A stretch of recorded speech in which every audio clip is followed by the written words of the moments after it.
What's going on, guys? Video. Today we're doing a tier list. I did a while ago, but I want to revisit because I think my opinions have changed. To be fair, my opinions on tier lists and stuff do change. So I guess we're revisiting the Resident Evil tier list. I don't know why I hit it like you guys couldn't see the title, but anyway, let's press the bell and I'll get into this because I have some changed opinions. Resident Evil the original. I'm gonna say I think last time it was B tier, and I think that's fair to say too. It's not the best game ever, but I think it does what it does well. For like the first Resident Evil game, it's good. It's good. I think it's just it only suffers from it being the first Resident Evil game. Resident Evil 2, I think, is the same. I did put a bit above Resident Evil 1 just because I like Resident Evil 2 more, the story and stuff. But I think it's still the same. It suffers from the same issues. Resident Evil 3, Nemesis is A tier. I just think it definitely improves everything about Resident Evil 1 and 2. It feels a bit less janky, even though it's still clunky, still tank-like controls. Nemesis is an amazing villain. I will say my one issue just about these original Resident Evil games is the camera. I hate that so much. But I think Nemesis is good. I love running around Raccoon City. It's just good. It's just good. Code Veronica. Code Veronica. I don't actually think I've played base Code Veronica. So I played Veronica X though, and this is banger S tier. It's just, it does everything it needs to do right. It's, okay, if you haven't played any of the Resident Evil games, or I guess if you have played the first three, this is the one. Because this ends the timeline of the first three. Because I believe they're separate timelines, this is one of the endings. It just, the gameplay is fun. It's just fun. It's fun gameplay, like the story. It feels like scary and stuff. I'll say the way you're getting the series a bit more Resident Evil starts to lose. I think it's 4 where it starts to lose a bit of its horror. But Code Veronica is amazing. Code Veronica X. Never played Survivor. I forgot to put that down there. Resident Evil Remake. I think this is an A tier. I think it's just an improved version of the OG Resident Evil. So everything that's good about this game is good about this game. But and everything that was wrong, and some of the stuff that's wrong in this game is fixed. Not everything. Again, my biggest gripe with these cost per view games is the camera, which you can't really fix back then. But the camera, I just hate that abysmal top-down camera that switches every time you go around a corner. Resident Evil 0, I think also A tier. I like having a prequel. I think it's fun that it released, like, I don't think it was alongside, I think it was near, because I wasn't there during release date. I'm not that old. But, they're like very similar in terms of they were both released on GameCube. I think this was, oh my god, there's a stupid fly. Veronica, Resident Evil Remake, and 0, I believe, all released in the same like time. And these were like no, I don't think this. I think these were the same time. This was like the remake era that they stopped for like however many more years, 15 years. But no, this game, I like the protagonist, like prequel. It's just cool. I like the train. The train's cool. The Resident Evil 4. This is where shit starts to get real. Resident Evil 4 original, I think, is A tier only because of something else on this list. If you know, you know. This is like, I'll say the tank controls in this game is crazy, but it revolutionized gaming or horror gaming. The top or third person survival shooter. I saw I replayed it on the channel a bit. It's still good to this day. It's still fun. It's still fun. The story's still good. Everything. It's just, again, Ashley was really annoying in this game, like in terms of like helping her and stuff. That was horrendous, and it was a bit clunky. But you can't really fault that for the time. Resident Evil 5, I think before I put it like C tier. I think I moved it up to B tier. Resident Evil 5 and 6 are definitely more action games than horror games. I think 4 was also an action game, but at least had a bit of horror. But I do think this is definitely where like the action part like peaked. I will say I think the 2-player co-op is nice, but it's supposed to be for like 2 people to play co-op. But the problem is when you're playing solo, like I did, having the CPU gets really annoying at times because they do not know how to act. The gameplay's fun. I love I love like the buying weapons in between chapters and stuff. It kind of feels fun, but it's a bit unrealistic, but it's still fun. It definitely set the page for like the Resident Evil games for like that era. Resident Evil Mercenaries, I don't think I actually know I did play this for like all 5 minutes, so I'm not gonna speak on it. But it was not good at all. Revelations, not Revelations. Revelation. I don't know why I say Revelations. Revelations, I would put I didn't put it 8. No, I put B tier. In case you're wondering why it's like D, F, D, C, D's, or F, it's because the tier list isn't balanced by how many there are. It's balanced by if it's stupendous, amazing. I forget what B is, but C is like fine. D is disappointing, and F is failure. I forget what C is. I think it's complementary or something. B is best, I think.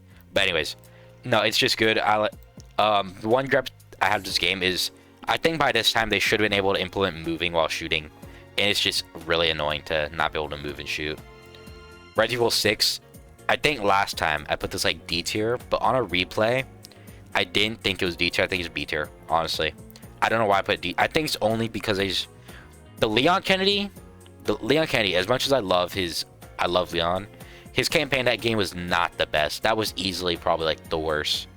I don't think it's just there were some pretty stupid like there are 2 campaigns that weren't so good, but Chris's campaign was amazing. I think Chris's campaign is like peaked. Like I think it's a 9 out of 10. And then Ada's campaign, I think I had a lot of fun with too. I liked all like the stealth parts at the beginning. It's just it was it was fun. Also like the closure of it all. It's fun. I love that. But I think just the other 2 ones I just didn't like as much. I forget what the one dude's name is, but it's Leon and somebody else. Revelations 2. I haven't speak much about Revelations, but I love Revelations boat setting, like the big boat. You're going around.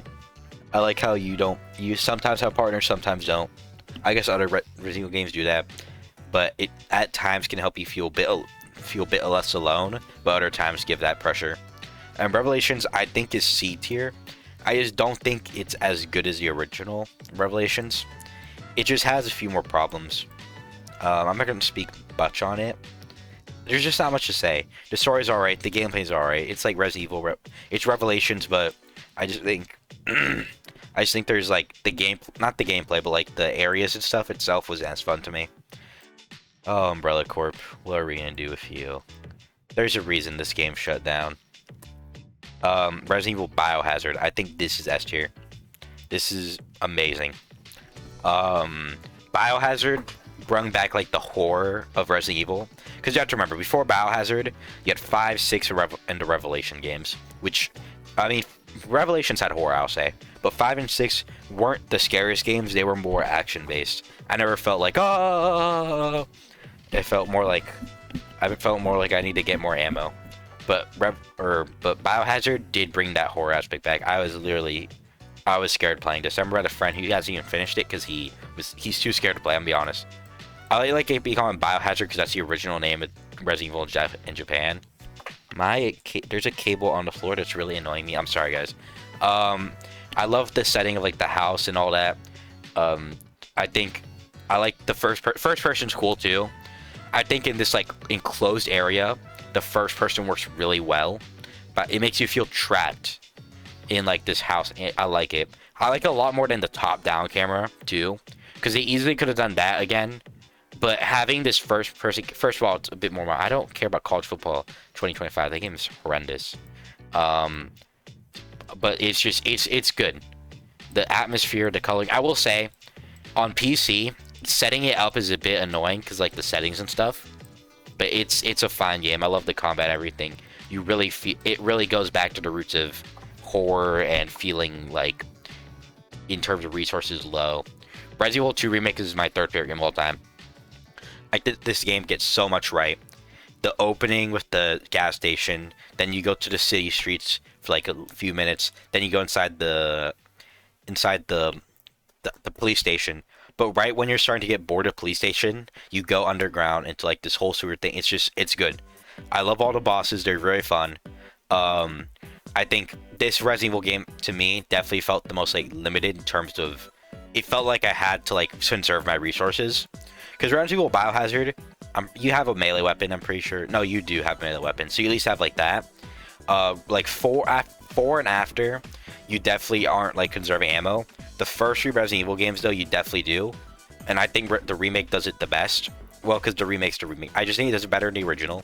The top-down is a lot nicer, because that top camera will always make me angry. There's just so much right with this game. Like how you're able to play as Claire now, even though the story doesn't change, you're still able to play as her, which is cool. It's cool. The game's good. I love it. The atmosphere is good. I'm replaying that game for a video that I'm going to do, and that's the reason I did this list. And I'm just like always check around the corners. I'm like scared shitless, even though I've already beat the game. So on my second run, I have the infinite pistol, which I'm going to use because I'm just trying to get video gameplay. I'm just trying to get a gameplay for a video. So it's super good. But even on first playthrough, the ammo was like such a terrible problem for me, and I was like crying.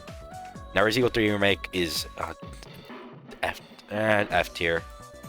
D tier realistically as a game, but as Resident Evil 3 Remake, it's F tier. It ruins everything about the original Resident Evil 3. From Nemesis, who's terrible in this game. He's not even like this imposing figure. He turns like a weird beast. To the fact that to like beat the final boss in like an actual feasible amount of time that's not going to make you feel bored by the end. You have to like go through an optional path to get a gun. A special gun for it. It's just not good. It ruins everything. And it's so much shorter than the original too. I don't even know how. It's like, this game is like 5 hours long. This game just is like everything wrong that Resident Evil could do. The only thing that's good is the graphics. Village. Village, I think, is A tier.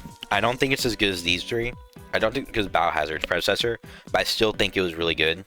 We're still with like the first person camera, and then it's a bit more of adventure than horror.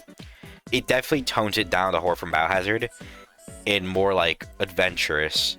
Like I feel like I'm always running trying to escape stuff. It's good though. I like the graphics are good, the gameplay's fun. I like all the different stuff. The fat dude who sells you stuff. And Resident Evil 4 Remake, I think, is S tier. It definitely does everything. It fixes everything in the original Resident Evil 4. It's right there in terms of how to order this top one. It fixes everything with the original Resident Evil 4 that it could. From the clunkiness, clunkiness no longer being there. It's now very like fluid. You can move around and shoot. To actually not being horrible to play as, or not like horrible to have with you. She was horrendous the original game to have with you, but like she actually got captured by everything. It improves everything. Just obviously cinematography. There's just so much this game does right. And the only reason I don't put as much Resident Evil 2 is I think I like the horror aspect of Resident Evil 2 more, and then what's it called? The when you're really close and you're scared of it. But that's the only reason. Haven't played Village DLC, and I'm not rating these, so Separate Ways last one. I think it's fine. I think it's a solid like BRA.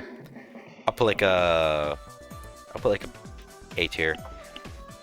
I like you playing as Ada Wong. I like this different story. Like things make sense outside of the story. I feel like one problem I did with Resident Evil 4 is that some things are just like, oh, how'd that happen? How'd that happen? I want to know how Luis got here or this happened.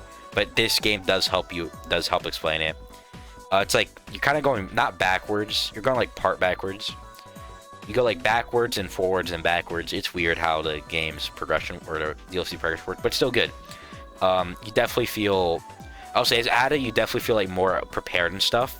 But I guess that does make sense for Ada Wong to feel more like equipped and everything. But no, it was a fine DLC, and of course it has Resident Evil 4 graphics. That's all I say. Thank you for watching. Remember, like, share, well. I'll see you next time. Bye bye.